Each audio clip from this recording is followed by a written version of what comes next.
dưa hấu đi cô bác ơi. Dưa hấu 1 ký 7.000, 1 ký cháo 10.000.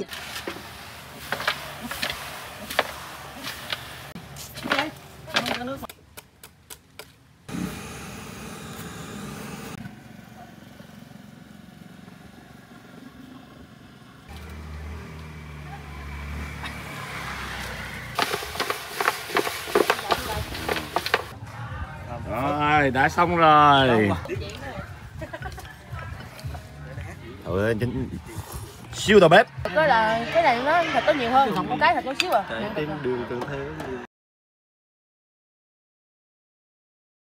Ngon lắm. Lại một ngày mới về trên quê hương Dòng Riềng, Kiên Giang. Mọi người ra khu vườn trước mặt sông để chào ngày mới. Những chuyến ghe, chuyến tàu êm êm lướt qua trên mặt nước. Hôm nay, trong xóm nhỏ có nhà mổ heo, nên gia đình chú Vũ quyết định nấu món lòng heo nóng hổi để ăn sáng.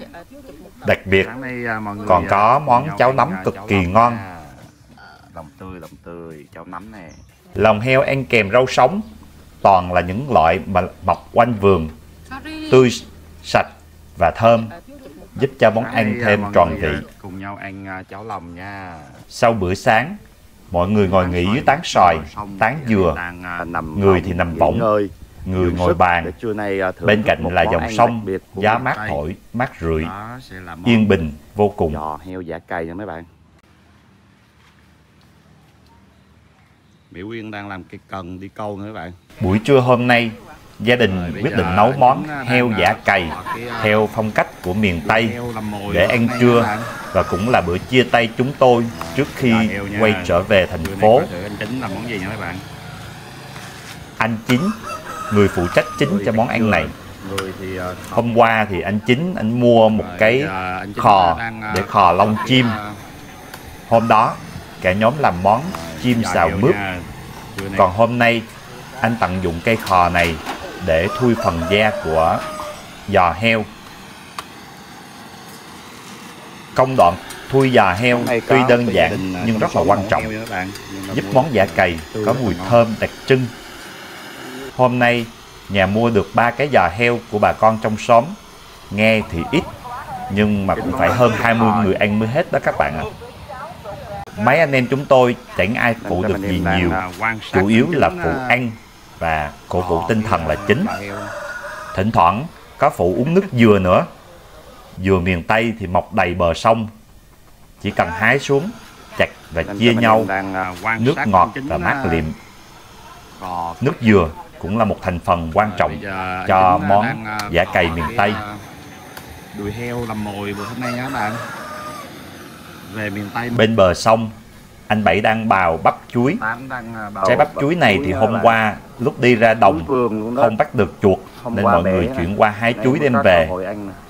Con dao bào nó bị hỏng một chút ở phần đầu, nên thái bắp chuối nó hơi bị to, nhưng vẫn rất giòn và thơm.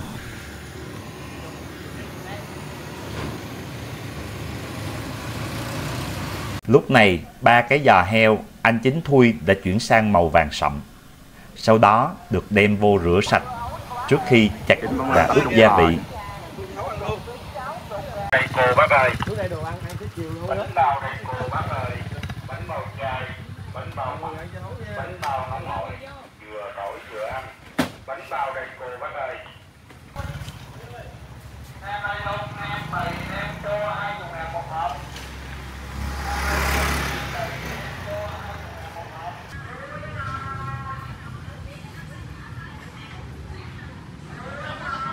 Ngồi trên bờ sông, thỉnh thoảng có những chuyến ghe đi ngang qua rao bán đủ thứ, từ rau củ, trái cây cho tới muối, cá khô.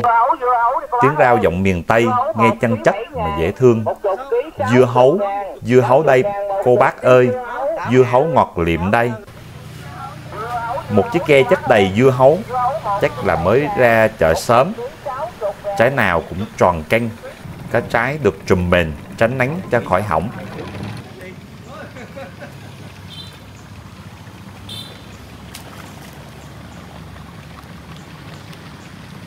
Tôi cũng nhanh nhảy xuống phụ anh chị bán dưa, lựa cho nhanh.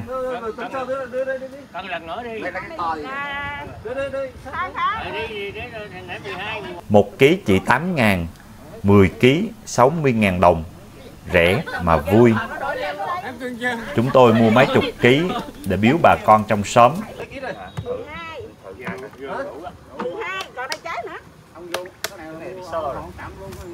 Cách lựa dưa cũng đơn giản, chỉ cần vỗ nhẹ, nghe âm thanh là biết dưa nào ngon, dưa nào xót ruột.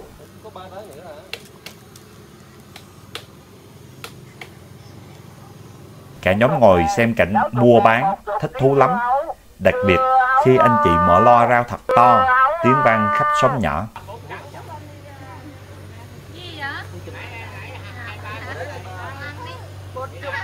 Ký 60.000, 60.000 một chục ký dưa hấu. Dưa hấu.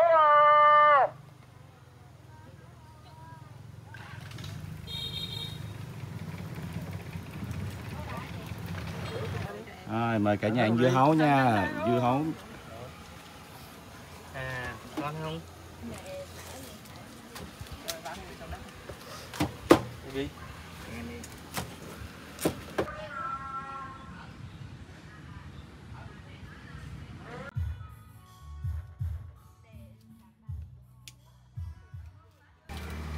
Anh Bảy nhóm bếp củi để chuẩn bị nấu. Gia đình có sẵn một cái mái chòi nhỏ để nấu ăn ngoài trời, vừa mát vừa thơm mùi khói củi. Giờ bắt đầu nhóm lửa. Một căn bếp nho nhỏ để gia đình làm ở ngoài bờ sông để tiện cho việc nấu ăn các bạn. Rồi, có lửa rồi, có lửa rồi. Rồi, anh Chính phối hợp với Bình Diễn các bạn. Rồi, anh Chính đang bê cái nồi Anh Chính bê cái nồi thịt giò đã ướp sẵn ra, ướp với riềng, sả, nghệ, mắm tôm, nước dừa, mùi thơm ngào ngạt. Anh bảo phải khò cho thật là kỹ, thì ướp cho thấm thì mới ra được đúng cái vị miền Tây.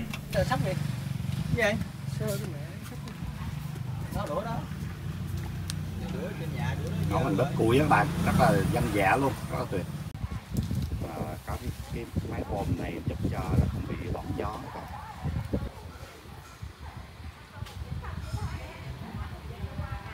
Thôi đang phân phức rồi.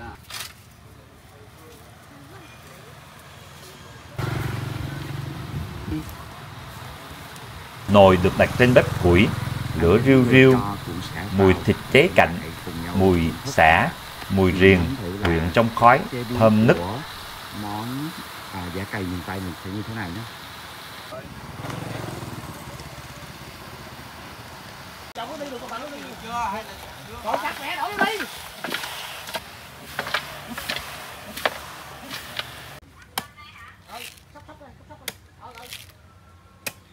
Chú Vũ đang chặt dừa để cho một tí nước dừa cô nấu cho các bạn.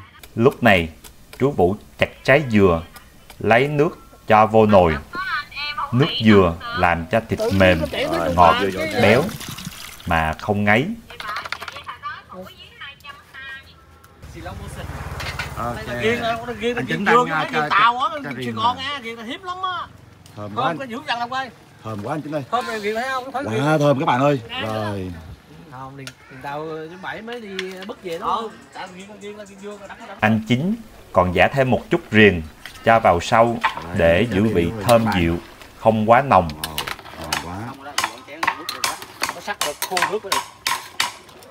Ngoài ra, anh còn rang thêm đậu phộng để rắc lên khi cho dọn ra tô, giúp cho món dậy mùi và mùi hơn. Chúng tôi tô lấy đậu phộng mình gãi lên. Cho nó phải bị nhũng đúng không anh? Sau hơn 1 tiếng đồng hồ nấu ăn, nồi già heo giả cày miền Tây cũng đã chín tới nơi rồi. Lên thôi. Hay quá anh Chính ơi.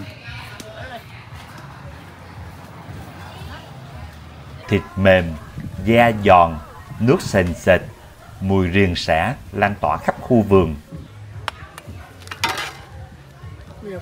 Anh Chính múc ra tô lớn, Diễm Hương thì bê lên bàn, rắc thêm đậu phộng rang.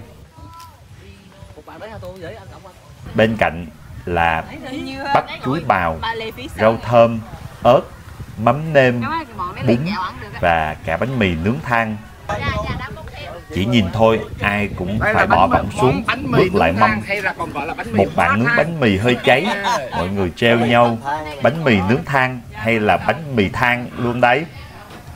Thật là vui khi mà trở về miền Tây trong những cuối tuần dễ chịu và êm đềm như thế này. Cả nhóm mời nhau vào bữa trưa đầm ấm chan chứa tình quê cùng gia đình. Anh Chính, siêu đầu bếp, là người thử đầu tiên, vừa ăn vừa cười. Ngon quá, mặn mà vừa phải, thơm riềng, béo nước dừa, đúng vị chuẩn miền Tây luôn. Cả nhóm vừa ăn vừa nhâm nhi bia, vừa nướng thêm khô cá đuối chấm me. Cảnh tượng giản dị mà hạnh phúc. Chính đã cho em tụi em rất là nhiều mồi ngon mùa nước nổi. Bên nhà hàng xóm cũng có tiệc cuối tuần. Tiếng nhạc vang, tiếng cười hòa vào mùi khói bếp lan trong gió chiều.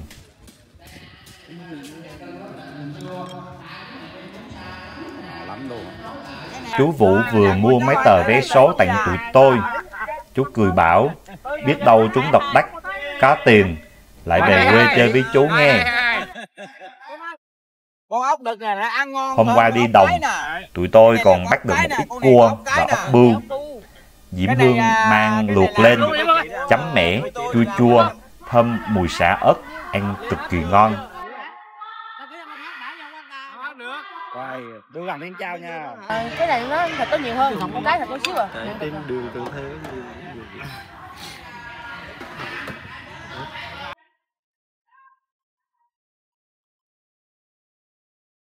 Ngon lắm. Thịt ốc, thịt cua chắc, ngọt, hòa cùng mùi mẻ lên men nhẹ, đúng kiểu chắc ẩm thực dân dã miền Tây. Ở đây, đồ ăn không bao giờ thiếu, mà luôn tươi, lạ, ngon và vui. Dính nồng độ là không bao giờ sai nữa.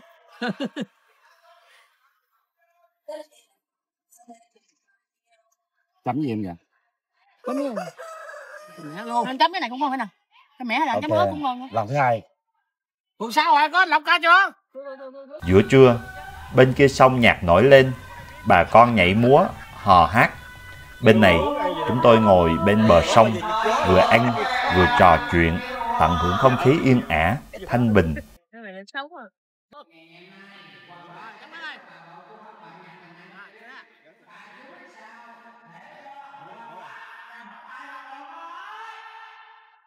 Mâm cò với đậu mà chuối gà ở mà cá chiên bột là Dậu gò đó còn dư cái tên.